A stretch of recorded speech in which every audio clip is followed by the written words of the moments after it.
Subscribe कीजिए हमारे channel को और बेल आइकॉन को दबाइए हमारी लेटेस्ट वीडियो सबसे पहले देखने के लिए। प्रणाम।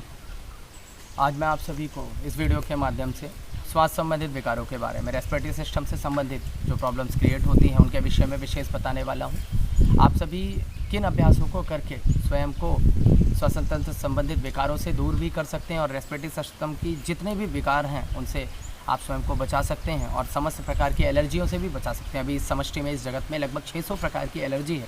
लोगों को धुएं से एलर्जी है, धूल से एलर्जी है, मिट्टी से एलर्जी है, बहुत से लोगों को छाछ से एलर्जी है, बहुत से लोगों को दही से है, बहुत से लोगों को ठंडी चीज़ों से, गर्म चीज़ों से, धूप से, छाँव से।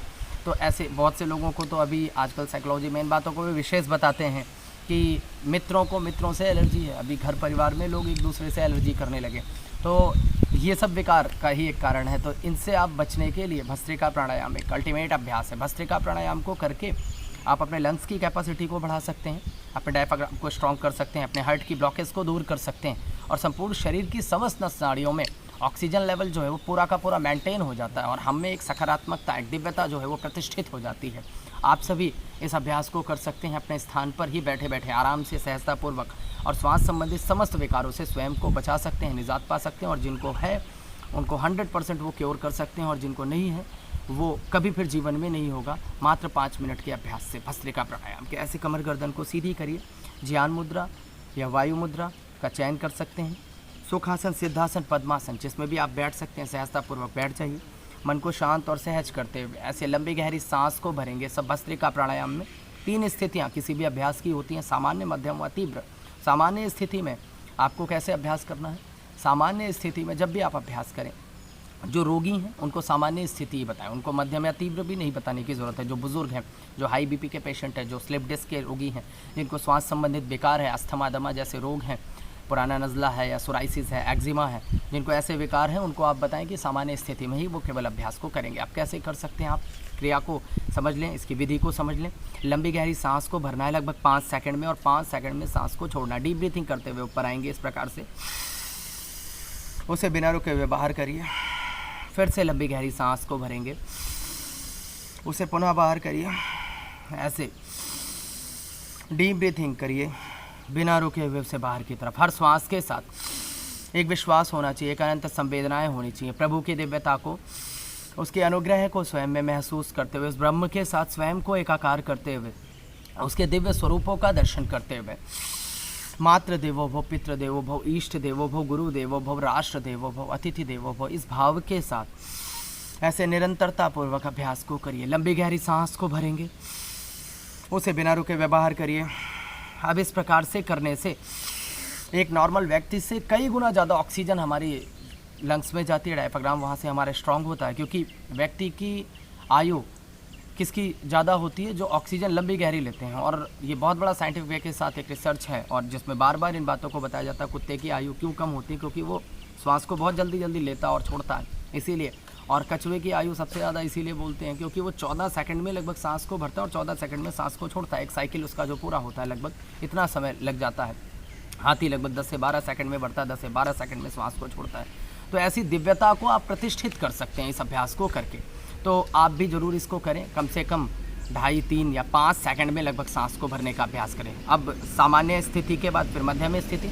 मध्यम स्थिति कैसे कर सकते हैं? लगभग 2.5 सेकंड में सांस को भरेंगे और 2.5 सेकंड में सांस को छोड़ेंगे। इस प्रकार से करने से अब जिनका थोड़ा बहुत सामर्थ्य, जो थोड़ा बहुत अभ्यास करते हैं, फिट हैं, वो इसको कर सकते हैं। ऐसे 2.5 से 3 सेकंड में सांस को भरिए।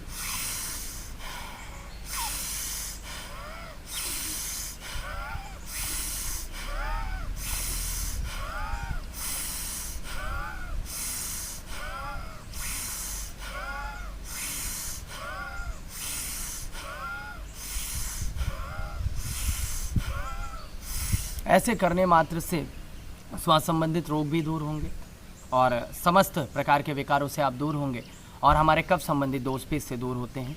तो आप भस्त्रिका की ये मध्यम स्थिति है, आप सभी इसको भी कर सकते हैं। युवाओं को और बच्चों को इसको भी आप करवा सकते हैं।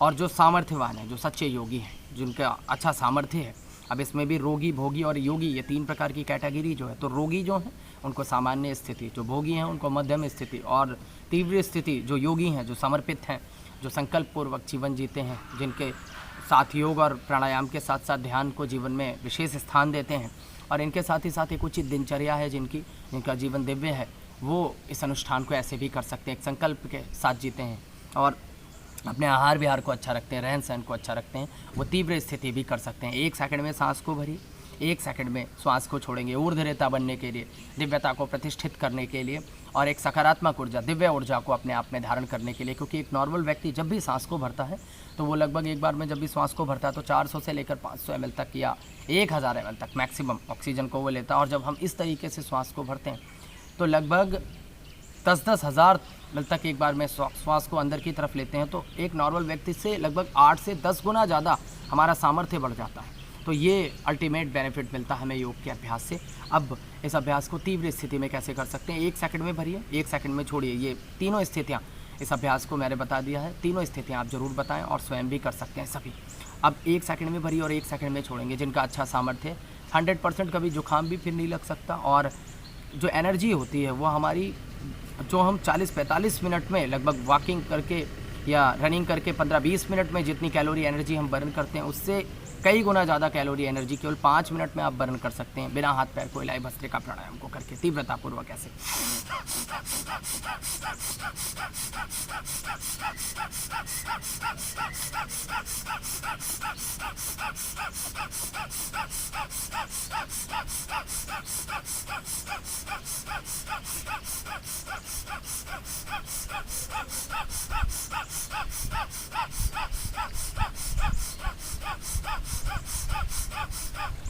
ऐसे आप अपने स्थान पर बैठे बैठे 1 सेकंड में सांस को भरिए, 1 सेकंड में सांस को छोड़िए।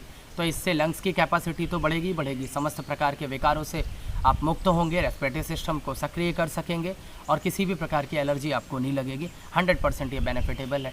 आप सभी अधिक से अधिक भस्त्रिका प्राणायाम को अपने आप में आत्मसात करते हुए फिर खान पान में विशेष ध्यान रखें। किसी भी ठंडी चीज़ का ना प्रयोग करें, गर्म चीज़ों का ही प्रयोग करें। पानी भी अगर पीते हैं तो गुनगुना पानी ही आप लें और ठंडी चीज़ें आपके लिए निषेध हैं, इनका विशेष ध्यान रखें। सलाद आदि का भी प्रयोग ना करें। आप खान पान को अपने अच्छा करके, रहन सहन को अच्छा करके और वासा अड़ूसा की पत्ती अगर मिल जाए तो उसका अर्क निकाल के काढ़ा उसका आप नियमित रूप से प्रयोग करें। सुबह सुबह गिलोय, तुलसी, नीम और गोल मिर्च, अदरक आदि का प्रयोग करके एक काढ़ा बनाकर आप प्रयोग कर सकते हैं। ये भी 100% लाभकारी है। ह्यूमिडिटी पावर को हमारी बढ़ाएगा गिलोय, रोग प्रतिरोधक क्षमता बढ़ेगी तो हमें अपने आप ही सामर्थ्य बढ़ जाएगा। आप सभी इसका प्रयोग करके अपने आप को अच्छा कर सकते हैं और अस्थमा दमा जैसे रोगों से आप निजात पा सकते हैं।